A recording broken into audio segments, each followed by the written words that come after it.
Hi guys, my parathas are very popular amongst my friends, but they don't believe that they are done with wholemeal atta, wholemeal flour.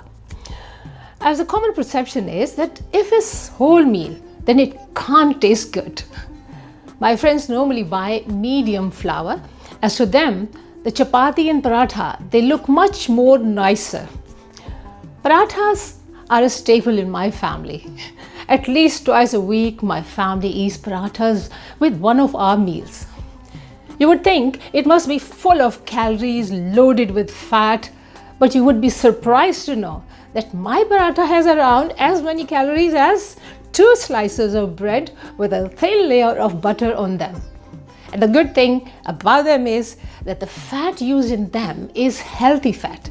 As I use extra virgin olive oil, that's one of the best fats one can use in their food. Today I want to show you how I make my paratha, which I've been making for the last 45 years.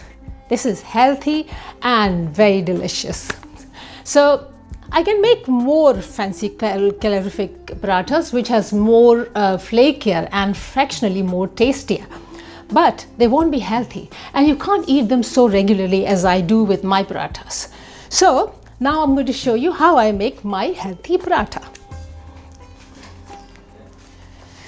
Yeah, so here I have this dough which is made of approximately 50 grams of flour, wholemeal flour, and it has nothing but just a little salt as well as water. Yeah, so I've done this and now I'm going to stretch it a bit with my hands,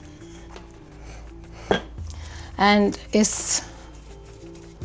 I do it this way, so it just stretches a little, and then rest of it I'm going to stretch with the rolling pin. And if you just rotate it lightly, then it just rolls very nicely. So I'm going to now take 1.5 tablespoon of extra virgin olive oil. That's 1 tablespoon, and that's 1.5. I think it's a little more, so 1.5 over here. And I'm going to spread half of this quantity here on this flour here, and I'll just put a little bit of dry atta or flour to make it more flakier. Usually when we put a little bit of dry atta, the paratha becomes much more flakier. A little touch of oil on. I'm making a square paratha because my children, they like square paratha, but I can make round as well as triangular paratha. So when they were younger, I used to make all these shapes for them to attract them with these kind of shapes of paratha. So now I'm just stretching that, rolling it, and that's done. So now we're going to cook it on the tawa. Usually we can do that on tawa, or you can use, if you don't have tawa, then you just use a frying pan. So you usually traditionally do roti and paratha on a tawa. So now I'll be cooking my paratha.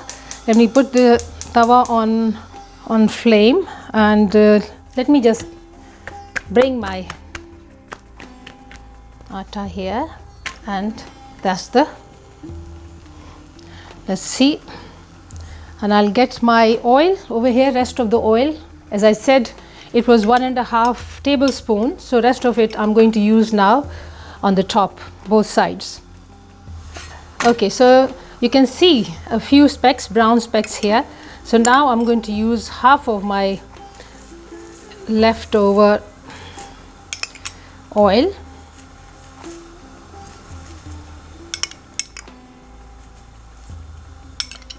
and leave rest for the other side. Now I'll just reduce the heat as low as possible just to make it much more crispier and flakier.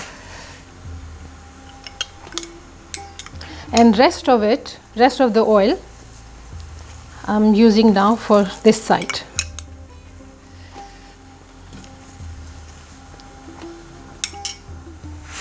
The reason why I'm rotating it, because it just evenly distributes the heat, and the flecks you use, these specks, they are much more nicely done. So that's done, and I'm going to now put that over here on my plate, and there you go. It's a wonderful combination of crispiness and flakiness. It's got layers in it, and that's why we all enjoy it so much. I hope you will try to make this paratha and enjoy it without guilt, knowing that it has no more calories than around 2 slices of your buttered bread. Please try it, and I'll wait for your feedback. Also, press the subscribe button to watch more of my videos. Thank you.